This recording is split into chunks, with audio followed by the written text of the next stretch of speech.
Hello guys, আজকে আপনাদের সবার সাথে শেয়ার করবো একটা অন্যরকম ভিডিও। ইনশর্ট লোগো রিমুভ কী করে করতে হয় তা খুব সহজভাবে আপনারা সবাই ইনশর্ট লোগোটা আমরা ইনশর্টে গেলাম, তারপর নিউতে ক্লিক করলাম, একটা ভিডিও নিলাম গ্যালারি থেকে। নেওয়ার পরে এইখানে দেখেন এই ভিডিওটা নিলাম, ইনশর্ট দেওয়া আছে ক্রস চিহ্ন, এটাতে প্রেস করলাম, প্রেস করে ফ্রি রিমুভ তার মধ্যে ক্লিক করতে হবে। ক্লিক করার পরে একটা অ্যাড আসবে, অ্যাডটা দেখতে হবে 30 সেকেন্ড দেখা পরে এখানে ক্রস বাটন আসবে। তা এইভাবে ইনশর্ট লোগোটা খুব সহজে আপনারা রিমুভ করতে পারবেন, আমি যেভাবে দেখাচ্ছি।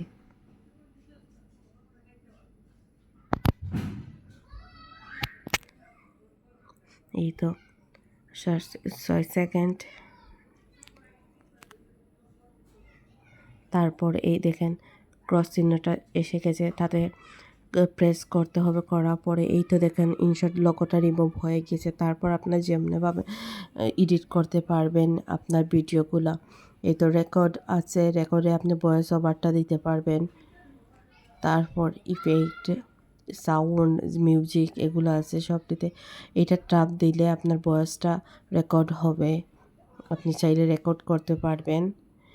অ্যান্ড মিউজিক আছে, এদিকে মিউজিক চাইলে অ্যাড করতে পারবেন আপনারা সবাই। তারপর ইমোজ, এখানে এটা দিয়ে আপনি ভিডিওটা মার্ক করতে পারবেন।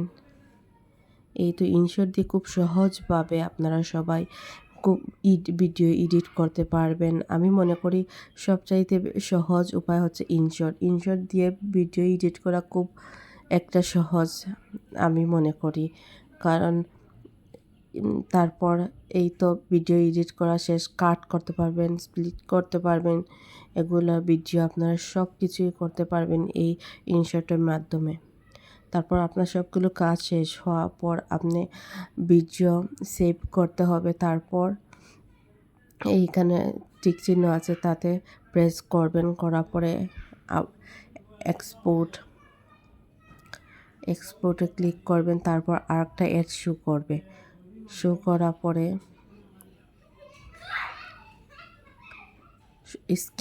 স্কিপ বাটনে ক্লিক করতে হবে। তারপর ক্রস বাটনে ক্লিক করে এই তো কনভার্ট হচ্ছে আপনার ভিডিও।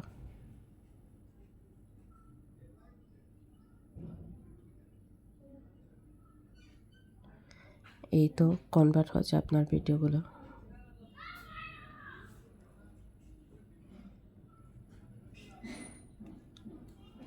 আর ভালো লাগলে অবশ্যই আমার চ্যানেলটা সাবস্ক্রাইব করবা সবাই, এবং আমার পাশে থাকবা। আর আমি মনে করেছি এটা আপনার ভিডিওটা আপলোড দিলে আপনার সবার উপকারে আসবে, তার জন্য ভিডিওটা বানিয়ে ফেললাম। তারপরে এই তো দেখেন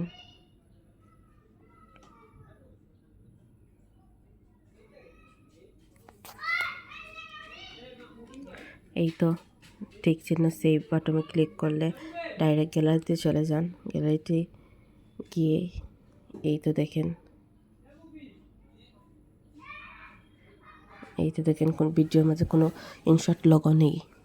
এবার খুব সহজে আপনি ইনশর্ট লোগোটা রিমুভ করে ফেলতে পারেন। ধন্যবাদ সবাইকে।